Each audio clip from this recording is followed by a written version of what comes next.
Pertama karena kita itu sebenarnya kultur jaringan itu ada mata pelajarannya. Di sini kan kita kultur jaringan, ada mata pelajaran. Kenapa kita tidak melakukan prakteknya langsung yang bisa untuk pengembangan SMK?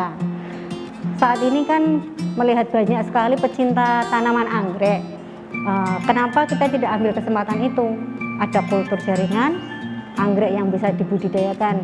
Jadi kami dari SMK mengembangkan anggrek dengan peralatan yang ada di kultur jaringan. Jadi ilmu yang dipakai itu langsung diterapkan di pembelajaran praktek ini. Jadi kita tidak sia-sia, materi dapat langsung dipraktekkan.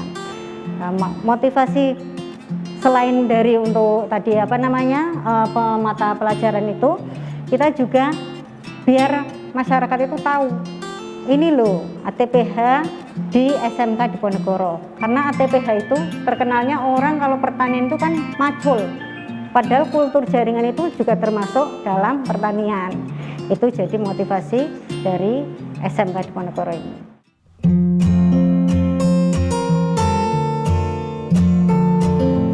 Ya pemirsa, lanjutin lagi di budidaya anggrek kultur jaringan ya, dan kita masih ada di depan lemari laminar ini karena memang untuk proses di sini agak lama ya, agak detail ya, karena ini krusial juga nggak sih? Ini tahap krusial karena ini kalau salah motong pun nanti rusak.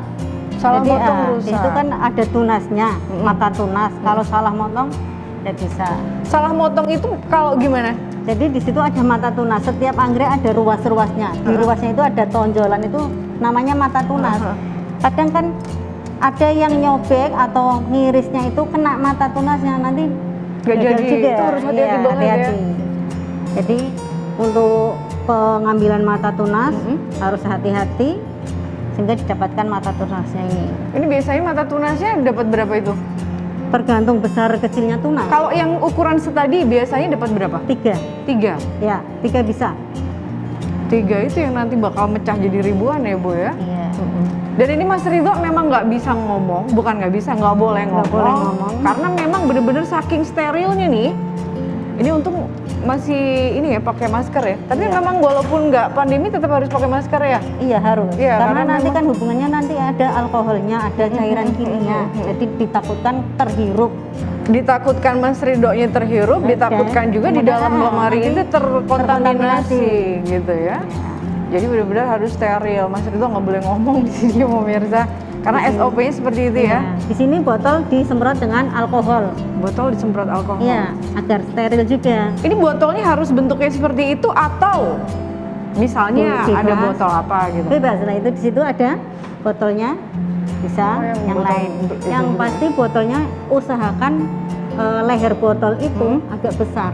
Leher botol agak besar. Jadi nanti untuk ngambil atau memasukkan itu kan agak mudah. Oke. Itu dalamnya isinya air apa Bu?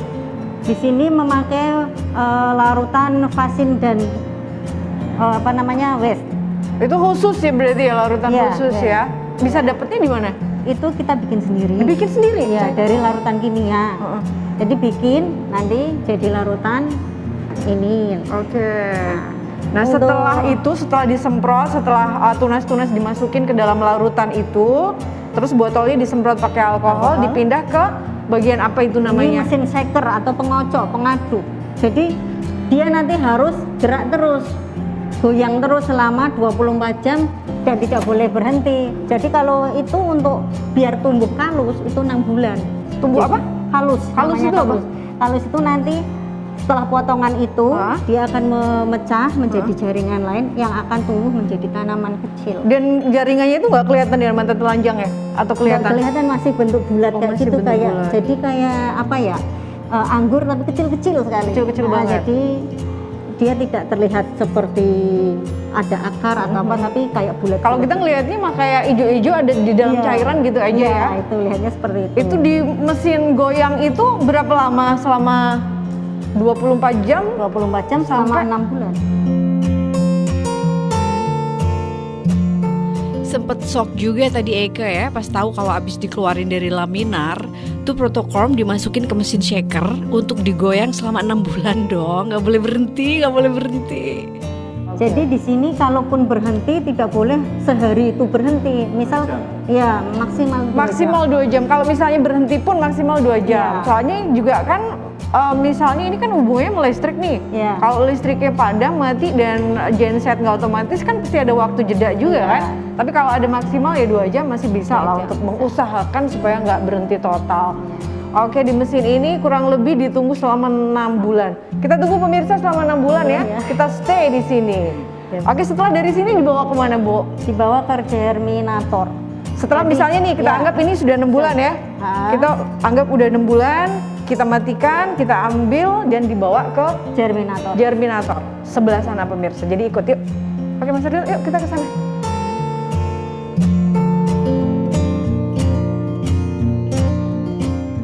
Satu, tadi ada mata pelajarannya. Jadi selain anak dapat materi dan praktek, kemudian kultur jaringan ini kita dari satu bagian kecil tanaman itu bisa didapatkan ribuan tanaman kecil yang sama persis dengan induknya. Jadi ada bunga warna putih, dia warna putih, ungu. Jadi kita dari secuil atau sedikit sekali bagian tanaman didapatkan banyak untuk keuntungan kita ya. Karena kalau misalkan dari tanaman ini mau ditunggu tunasnya kan lama. Kalau kultur jaringan 2 tahun lah kita bisa dapat ribuan, ratusan lah misal, minimal ratusan.